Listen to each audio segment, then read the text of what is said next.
Bismillahirrahmanirrahim. Assalamualaikum warahmatullahi wabarakatuh. Alhamdulillahirabbil alamin wassalatu wassalamu ala asrofil anbiya'i wal mursalin wa ala alihi wa sahbihi ajmain amma ba'du. Puji serta syukur atas kehadirat Allah Subhanahu wa Ta'ala yang telah memberikan kita kesehatan sehingga kita dapat berkumpul pada hari ini.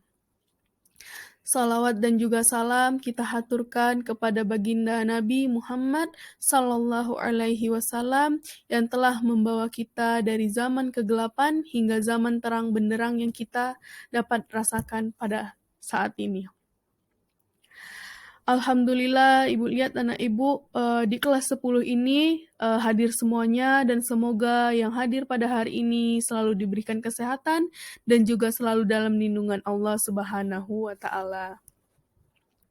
Baik, hari ini kita akan membahas tentang akhlak terhadap tetangga. Nah, akhlak terhadap tetangga. Sebelum kita membahas lebih jauh, Ibu akan membahas dulu apa itu akhlak dan apa itu tetangga. Nah, akhlak ialah berasal dari bahasa Arab, yaitu khuluq, yang jamaknya adalah akhlak, yang berarti tabiat atau budi pekerti dari seseorang. Nah, Profesor Ahmad Amin dikutip Hamzah Yakub mendefinisikan akhlak adalah suatu ilmu yang menjelaskan arti baik dan buruk, menerangkan apa yang seharusnya dilakukan oleh setengah manusia kepada lainnya, menyatakan tujuan yang harus dituju oleh manusia dalam perbuatan mereka, dan menunjukkan jalan untuk melakukan apa yang harus diperbuat. Nah, ada juga yang dimaksud dengan ilmu akhlak. Ilmu akhlak adalah ilmu yang menentukan batas antara baik dan buruk, antara yang terpuji dan yang tercela, tentang perkataan atau perbuatan manusia lahir dan batin. Nah, sama dengan pengertian ini, ulama lain menjelaskan bahwa ilmu akhlak adalah ilmu pengetahuan yang memberikan pengertian tentang baik dan buruk, ilmu yang mengajarkan pergaulan manusia dan menyatakan tujuan mereka, yang terakhir dari seluruh usaha dan pekerjaan mereka. Nah, kata akhlak di dalam Al-Quran disebutkan pada surah Al-Qalam ayat 4, sedangkan di dalam hadis dijelaskan pada sebuah hadis yang diriwayatkan dari Imam Ahmad. Kemudian, nah kita masuk kepada macam-macam akhlak. Nah, akhlak itu, macam-macam akhlak itu ada dua. Nah, yang pertama akhlak mahmudah dan yang kedua akhlak mazmumah. Nah, akhlak mahmudah itu apa? Akhlak mahmudah itu akhlak yang terpuji. Nah, akhlak yang terpuji ini termasuk pada budi pekerti yang baik. Menurut Hasan rahimahullah, bahwa budi pekerti yang baik adalah menunjukkan wajah yang berseri-seri, misalnya memberikan senyuman kepada orang lain, kemudian memberikan bantuan kepada sebagai tanda kedermawaan dan menahan diri dari perbuatan yang menyakiti. Nah, akhlak mazmumah itu apa? Akhlak mazmumah adalah akhlak yang tercela. Contoh akhlak tercela ini di dalam hadis Bukhari dan Muslim, Rasulullah Shallallahu Alaihi Wasallam telah bersabda, ada 4 perkara. Nah, barang siapa yang memiliki semuanya itu ada di dalam dirinya, maka ia adalah seorang yang munafik. Sedang barang siapa yang memiliki salah satu dari sifat-sifat itu di dalam dirinya, maka ia memiliki salah satu sifat kemunafikan itu. Sehingga ia meninggalkan sifat tadi. Nah, 4 perkara itu adalah jika ia berbicara maka ia berdusta, jika ia berjanji ia menyalahi, apabila menjanjikan sesuatu cedera, dan jika bermusuhan berlaku curang. Nah, termasuk juga akhlak yang tercela adalah seperti misalnya ghibah, yang di dalam hadis Muslim Rasulullah Shallallahu Alaihi Wasallam menjelaskan bahwa ghibah adalah jika engkau menyebutkan perihal saudaramu dengan sesuatu yang tidak disukai olehnya. Nah, hal-hal yang menyebabkan ghibah di antaranya ingin melenyapkan kemarahan, dorongan kemegahan diri, kedengkian, penghinaan, dan lain-lain. Kemudian masuk kepada pembahasan selanjutnya ialah pengertian dari tetangga. Nah, kata tetangga atau di dalam bahasa Arabnya ialah al-jar, yaitu orang yang bersebelahan denganmu. Sedangkan secara istilah syar'i bermakna orang yang bersebelahan secara syar'i. Baik dia seorang muslim atau kafir, baik atau jahat, teman atau bukan, berbuat baik atau jelek, bermanfaat atau merugikan, kerabat atau bukan. Nah, menurut Islam, sebagaimana pendapat Aisyah radhiyallahu anha, Al-Auza'i dan Hasan Al-Bisri, bahwa tetangga adalah 40 rumah dari setiap penjurunya. Nah, 40 rumah dari barat rumah kita, 40 rumah dari utara rumah kita, 40 rumah dari selatan rumah kita, dan 40 rumah dari timur rumah kita. Nah, kita masuk kepada kategori tetangga. Nah, dalam Islam, tetangga itu hanya ada dua kategori, yaitu tetangga dekat dan tetangga yang jauh. Adapun yang dimaksud dengan tetangga yang dekat dan tetangga yang jauh di situ ada yang mengaitkan dengan tempat tinggal, hubungan kekeluargaan, dan berkaitan dengan Muslim dan yang non-Muslim. Nah, yang dikaitkan dengan tempat artinya tentang di mana keberadaan tetangga itu. Keberadaannya bisa dekat dengan rumah kita, kemudian misalnya satu RW, satu RT, atau satu komplek, ataupun satu kampung. Kemudian yang dimaksud dengan tetangga jauh itu berarti yang bukan termasuk saudara atau keluarga kita. Nah, sebab bisa terjadi dalam lingkungan sosial. Ada tetangga yang masih ada hubungan keluarga atau besan dan ada pula orang lain. Nah, adapun yang dikaitkan dengan orang muslim dan bukan muslim artinya yang dimaksud dengan tetangga yang dekat adalah sesama muslim. Nah, sedangkan tetangga yang jauh ialah orang yang bukan muslim atau non-muslim.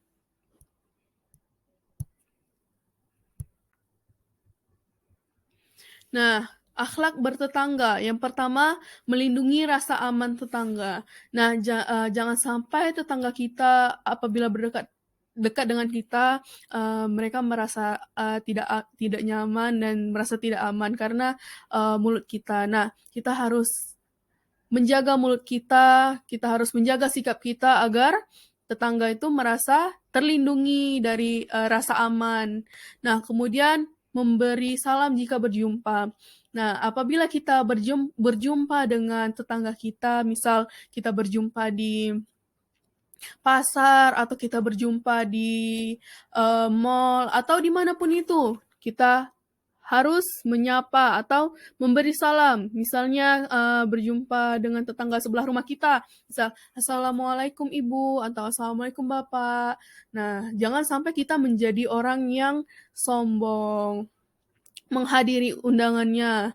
Apabila tetangga kita mengundang kita, kita harus menghadiri undangannya. Karena apabila kita menghadiri undangannya, sama saja kita mempererat tali silaturahmi. Dan Allah menyukai orang yang selalu menjaga silaturahmi dengan tetangganya. Kemudian menjenguk tetangga yang sakit. Apabila tetangga kita sakit, kita harus menjenguknya. Nah, nanti pasti kalau misalnya kita yang sakit, tetangga kita juga menjenguk kita gitu. Nah, berempati kepada tetangga. Apabila misalnya tetangga ada musibah atau permasalahan, kita bantu. Kemudian nah, kedudukan tetangga. Yang pertama sebagai saudara dan keluarga. Nah, ada yang mengatakan bahwa tetangga sama dengan saudara atau keluarga sendiri. Apalagi bila mereka seiman dan sesama muslim. Sebab bila ada kesulitan dan musibah, maka tetanggalah yang lebih dahulu memberikan pertolongan kepada kita. Nah, oleh karena itulah sebagai sesama muslim dan seiman, kita harus semakin memperkuat hubungan persaudaraan kita dengan tetangga kita. Jangan sampai kita bermusuhan dengan tetangga kita. Kita harus selalu menjaga tali silaturahmi bersama dengan keluarga kita, dengan tetangga kita. Nah, kemudian yang kedua sebagai mitra usaha. Tetangga juga dapat menjadi mitra dalam usaha dan pekerjaan sebagai upaya meningkatkan keadaan ekonomi rumah tangganya.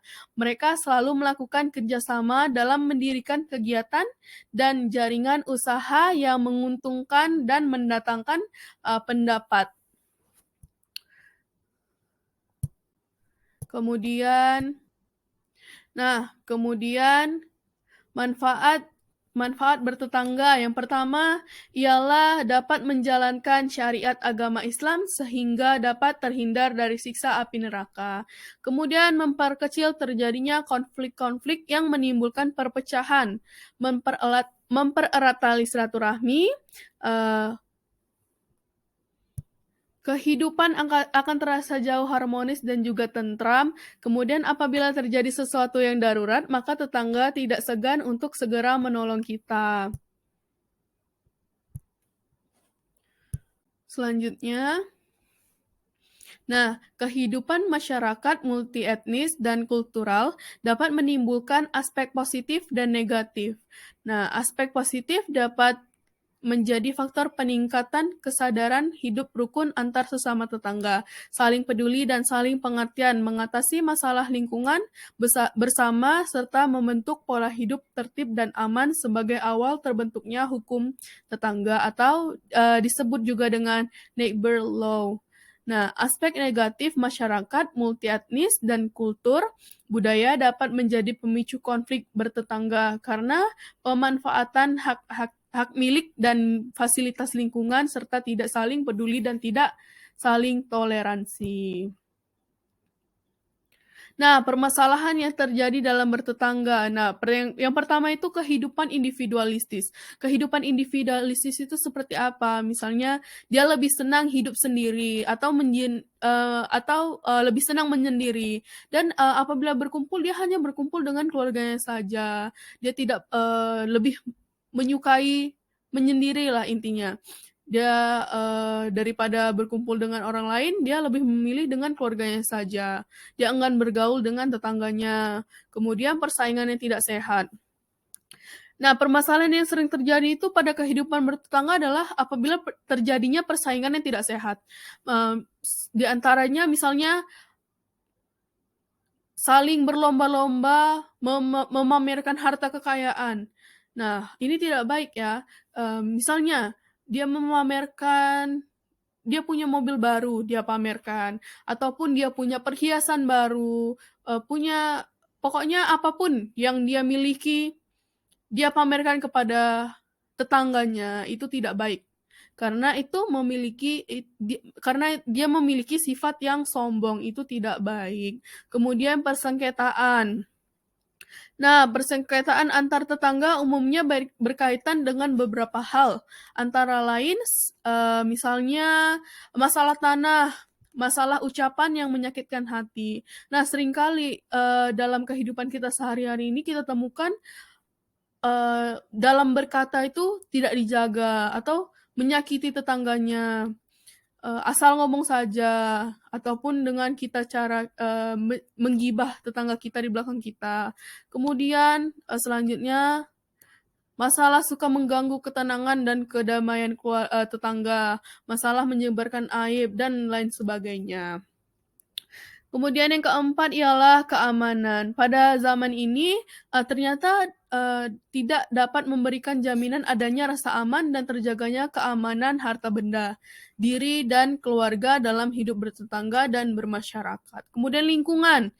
Problematika lain pada hidup bertetangga merupakan masalah yang berkaitan dengan lingkungan yang bersih dan masalah sampah. Masing-masing tetangga bersikap bodoh terhadap masalah kebersihan dan sampah ini. Misalnya lingkungan kita itu kotor atau tidak bersih, maka kita dengan tetangga kita itu harus sama-sama saling gotong royong. Jangan kita masa bodoh atau bodoh amat dengan lingkungan sekitar kita. Apabila sudah bersih lingkungan kita, maka kita sama-sama harus menjaganya. Selanjutnya, dalil tentang pentingnya berbuat baik kepada tetangga. Nah, bismillahirrahmanirrahim. Wa man kana yu'minu billahi yaumil akhir falyakrim jaroh.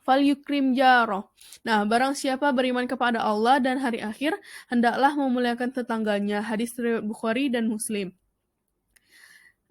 Dan terdapat juga dalil dalam surah An-Nisa ayat 36. A'udzubillahi minasyaitonirrajim. Bismillahirrahmanirrahim. Wa'budullaha wa la tusyriku bihi syai'an wa bil walidaini ihsana wa bidil qurba wal yatama wal masakini wal jaridil qurba wal jaril junubi was sahibi bil jambi wa ibnis sabili wa ma malakat aimanukum. Nah, yang artinya sembahlah Allah dan janganlah kalian mempersekutukannya dengan sesuatu pun, dan berbuat baiklah kepada kedua orang tua, karib kerabat, anak-anak yatim, orang-orang miskin, tetangga yang dekat dan tetangga yang jauh, teman sejawat, ibnu sabil dan hamba sahaya kalian. Nah, pada ayat tersebut terdapat kata al-jar yang memiliki arti tetangga. Menurut Imam Ibnu Katsir dalam tafsirnya menjelaskan kata al-jaridil qurba diperuntukkan bagi tetangga yang masih memiliki hubungan kerabat. Sedangkan al-jari junubi diperuntukkan bagi tetangga yang tidak memiliki hubungan kerabat. Nah, dalam riwayat lainnya, al-jari dzil qurba diartikan sebagai tetangga muslim, sementara al-jari junubi adalah tetangga yang non-muslim. Nah, kita dapat mencermati penjelasan Ibnu Katsir tersebut. Nah, ayat Al-Quran tersebut memberi pesan pada kita bahwa hubungan antar sesama tetangga, baik tetangga yang masih ada, hubungan kerabatnya atau tidak, baik yang sesama muslim atau tidak, kita harus saling menjalin silaturahmi dan juga harus terjalin dengan rukun. Kemudian Rasulullah Shallallahu Alaihi Wasallam bersabda, apakah kamu mengetahui hak tetangga? Hak tetangga adalah jika ia meminta pertolongan kepadamu, maka kamu harus menolongnya. Jika ia ingin meminjam sesuatu darimu, maka kamu pun harus meminjaminya. Jika ia sedang sakit, kamu harus menjenguknya. Jika ia meninggal, kamu harus mengiring jenazahnya. Jika ia mendapat nikmat, kamu harus mengucapkan selamat kepadanya. Jika ia mendapat bencana, kamu harus ikut berduka cita dan menghiburnya.